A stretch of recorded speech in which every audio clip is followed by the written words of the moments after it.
کیا یہ درندے ان حکمرانوں نے چھوڑے ہیں؟ کیا ایسے واقعات ان حکمرانوں کی ایما پر کیے جا رہے ہیں؟ یہ جو صافی صاحب لکھ رہے ہیں اس پر میں حیران ہوں۔ وہ لکھتے ہیں کہ ہمارے سول اداروں یعنی پولیس، عدلیہ اور بیوروکریسی میں پہلے سے بے شمار سقم موجود تھے، لیکن آج انہیں بالکل مفلوج کر دیا گیا ہے، جس کی وجہ سے لوگوں کے ذہنوں سے ان کا خوف بھی ختم ہو گیا ہے اور کسی ادارے سے انصاف کی توقع نہیں کی جاتی۔ یا ہم بھول رہے ہیں انسانیہ ہے ماڈل ٹاؤن کو، ہم بھول رہے ہیں ان واقعات کو جن میں پولیس کا استعمال کیا گیا ہے، ہم بھول رہے ہیں ان واقعات کو جن میں عدالت پر ہمارے ماضی کے حکمران حملہ آور ہوئے ہیں اور انہوں نے چڑھ کر دروازے کود کر کوریڈورز کے اندر جا کر ہجوم کورٹ روم نمبر 1 کے اندر لے جا کر عدلیہ کو دباؤ میں لانے کی کوشش کی ہے۔ ہم یہ حقیقت بھول رہے ہیں۔ اس سے آگے صافی صاحب لکھتے ہیں اس ملک میں کچھ لوگ، کچھ ادارے بلیک میل ہو رہے ہیں یا غیر ضروری احتساب کی زد میں ہیں۔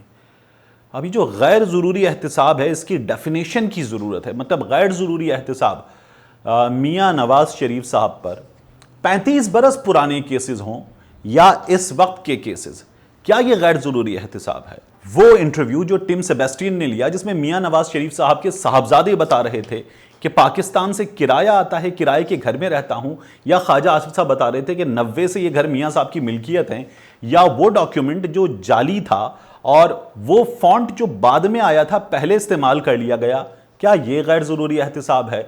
وہ ٹیٹیاں جو لگ رہی ہیں جن میں نظر آ رہا ہے کہ پیسے یہاں سے باہر گئے پھر پیسے واپس آ کے بینک اکاؤنٹ میں لینڈ کرتے ہیں، وہ بے نامی کمپنیاں جن کے ملازمین 18-20 ہزار روپے کی تنخواہ پر تھے، اور اب ان بے نامی کمپنیوں کے وہ ملازمین اسی شخص کے اکاؤنٹس میں اس وقت کروڑوں روپے بار بار جمع کرا رہے ہیں، کیا یہ غیر ضروری احتساب ہے؟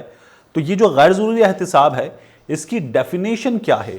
کیا وہ جائیداد جو رائیونڈ میں جاتی عمرہ کے نام پر بنائی گئی ہے اور جس کے بعد زمینیں تقریباً ہتھیائی گئی ہیں، جس کے بعد اس کے ارد گرد کی تمام زمین کو گرین ایریا قرار دے کر کسی بھی شخص کو خریداری سے روک دیا گیا کیونکہ حکمران خاندان نے اس وقت کے وہاں اپنا محل تعمیر کر لیا ہے، کیا یہ غیر ضروری احتساب ہے؟ اس بات کا جواب ہمیں نہیں ملتا، تو اس بات کا جواب بھی ہونا چاہیے تھا۔ پھر میں ابھی آپ کو اور بتاتا ہوں۔ لکھتے ہیں کہ طاقت اور دولت کی تقسیم انتہائی غیر منصفانہ ہو گئی ہے، ایک طبقہ حد سے زیادہ طاقتور اور باقی طبقات غلاموں کی شکل اختیار کرتے جا رہے ہیں، عام شہری مکمل بے بسی اور بے اختیاری کا شکار ہیں، دولت چند ہاتھوں میں حد سے زیادہ منتقل ہو گئی ہے جبکہ اکثریتی لوگ بے انتہا غربت کا شکار ہیں۔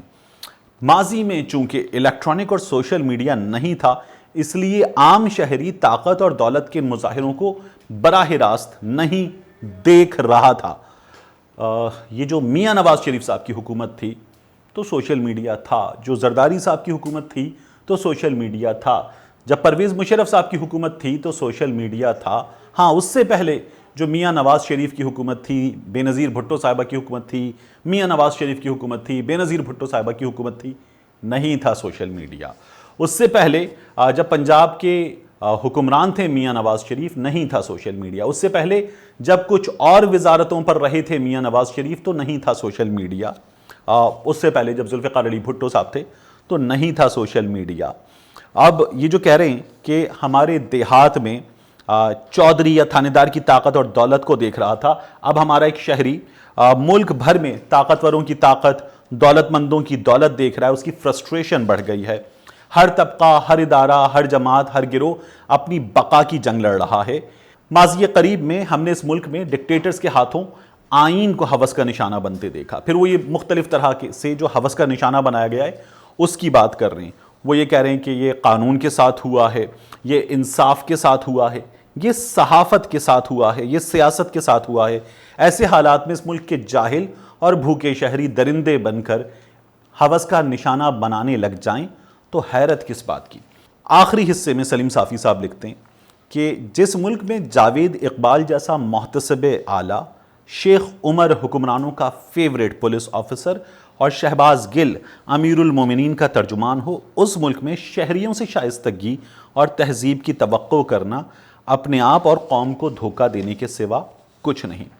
یہاں صافی صاحب بھی کچھ بھول رہے ہیں۔ صافی صاحب یہ بھول رہے ہیں کہ اس ملک میں احتساب کیا مشن کے نام پر جو ادارہ بنایا گیا اس کے سربراہ سیف الرحمان صاحب رہ چکے ہیں. وہ سیف الرحمان صاحب جو بعد میں آنے والے حکمرانوں کے پاؤں پکڑ کر معافی مانگ چکے ہیں. وہ سیف الرحمان صاحب جو ملک سے فرار ہونے پر مجبور ہوئے. وہ سیف الرحمان صاحب جن کے کارخانوں سے ابھی ریسنٹلی لگژری گاڑیاں جو قومی خزانے کی تھیں برآمد ہوئی ہیں. ہم یہ بھی بھول رہے ہیں کہ اس کے ساتھ ساتھ جو دیگر چیئرمین آئے ہیں, جو اس سے پہلے چیئرمین تھے, ان کے حوالے سے ماضی کی کہانیاں موجود ہیں. ان چیئرمین کی اگر کہانیاں موجود ہیں تو باقیوں کی موجود ہیں. ہم کیا بھول رہے ہیں؟ ہم ماڈل ٹاؤن بھول رہے ہیں. ہم جو دیگر واقعات ہیں وہ بھول رہے ہیں. ہم یہ بھول رہے ہیں کہ بد تہذیبی کی, غیر شائستہ زبان کی اگر بات ہو رہی ہے تو ہم طلال چودھری کو بھول رہے ہیں, ہم نہال ہاشمی کو بھول رہے ہیں, ہم دانیال عزیز کو بھول رہے ہیں, ہم ایسے دیگر نام ہیں جن سب کو بھول رہے ہیں. ہم صالح ظافر کو بھول رہے ہیں. صحافت کی بات ہو رہی ہے. وہ صاحب جو میاں نواز شریف صاحب کی شان میں زمین آسمان کے قلابے ملاتے تھے اور حقیقت کو نہ جانے کیا بنا کر رکھ دیتے تھے, ہم انہیں بھول رہے ہیں. ہم میاں شہباز شریف صاحب کو بھول رہے ہیں جب ہم عمر شیخ کی بات کر رہے ہیں. سی سی پی او لاہور نے جو بیان دیا اس کی مذمت میں نے بھی کی. وہ قابل مذمت ہے اور اس پر سی سی پی او لاہور کو سزا ملنی چاہیے, ان کے خلاف ایکشن ہونا چاہیے. لیکن ایک بیان جو چند ٹی وی چینلز پر الگ الگ دیا گیا اور پھر میڈیا پر آ کر اس بیان پر معافی مانگ لی گئی, وہ اپنی جگہ.